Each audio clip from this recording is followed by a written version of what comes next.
एक बार प्रेम से बोले शंकर भगवान की जय, माँ पार्वती की जय, गौरी पुत्र गणेश की जय, माँ शारदे भवानी की जय,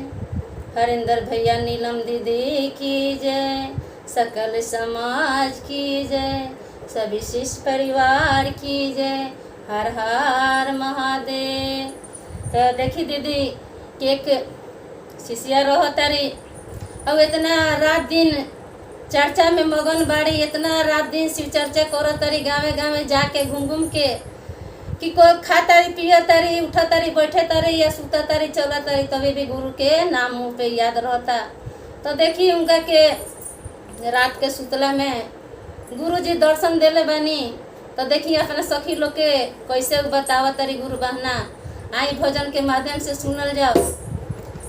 सुतला में सखी राति के सपनावा में, सुतला में सखी राति के सपनावा में, प्रगट भये शिव गुरु सपनावा में,